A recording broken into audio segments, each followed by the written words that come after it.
All right, hey guys, what's going on? Shooting this from our playroom. It's me and Beckett hanging out right now.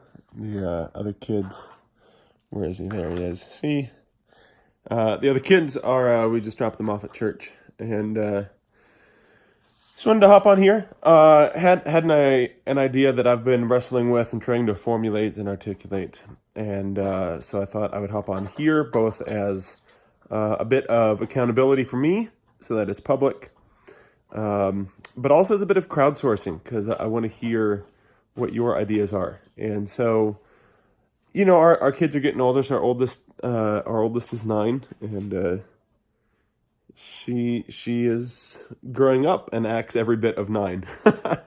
And our oldest boy is 6 and figuring out what life in big kid school is like. And then we've got a little girl that's about to turn 4. And then we've got Beckett here, who just turned 2. So 9, 6, 3, almost 4, and 2. And I've, parenting changes as the kids get older. And the way you need to interact, the way you need to instruct, the way you need to provide feedback about friends and choices and clothing and homework and interacting in public with your peers. And that sometimes it's not okay. In fact, it's never okay to eat stuff that comes out of your nose, right? And finding creative ways to say that, and lots of different ways, because it happens all the time. Anyway, so as our kids are getting older and trying to figure out what it looks like to parent them well and to steward the gifts that God has given us as individuals and as people, and they have their own temperaments, they have their own demeanors, they have their own personalities, strengths and weaknesses, likes and dislikes. And so you can't just take a cookie cutter approach to parenting, easy for you to say. But really, trying to parent the individual and allow them the room to experience their creativity, give them the space to discover their individuality, and really give them that one-on-one attention to discover what it is that make them unique and inspired and made in the image of God. And so I was interacting with our oldest son about some of the choices that he's made, right? He's 6, and I posted it over on Instagram, so you can go and take a look. But really, the short version is he was on the playground with one of his buddies, and they were playing a game where they were pretending to be dragons. And my son had the bright idea. He said, well, what if I take my red sweatshirt and pretend that it's fire and I'm breathing fire? So he sticks his red sweatshirt in his mouth. And, as boys do, things begin to escalate. And pretty soon it was breathing fire, and you have to try to, grab the fire because you want to have the fire. So it turned into, let's put my sweatshirt in my mouth and rip it out. And he ripped his tooth out. So he was walking around with his sweatshirt in his mouth, and his friend grabbed the sweatshirt and he yanked on it, ripped out his front tooth. Came home with a bit of a swollen lip and goes, "Dad, look what happened." And thank goodness it was a baby tooth. Thank goodness it was a tooth that was maybe already starting to come loose. Thank goodness he wasn't hurt.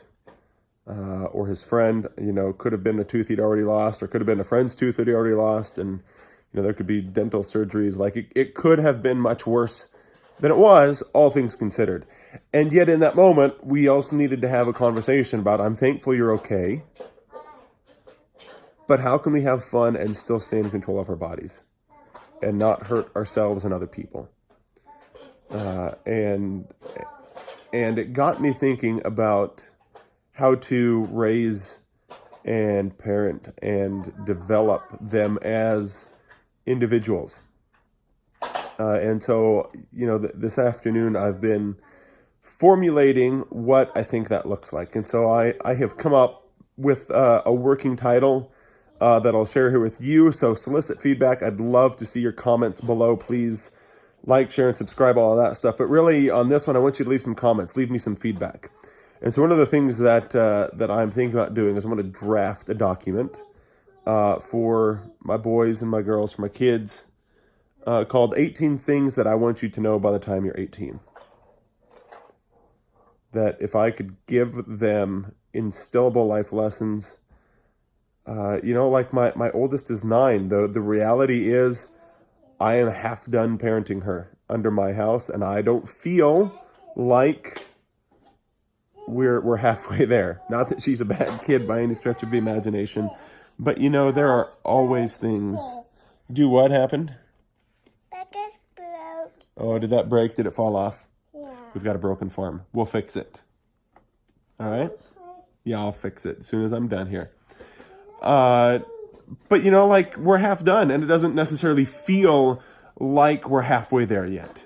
There are things that I still want her to know. And so what I'm trying to think of are what are 18 big lessons that my kids need to know by the time they're 18. One of the first ones that popped in my head was something along the lines of, it's always the right time to do the right thing.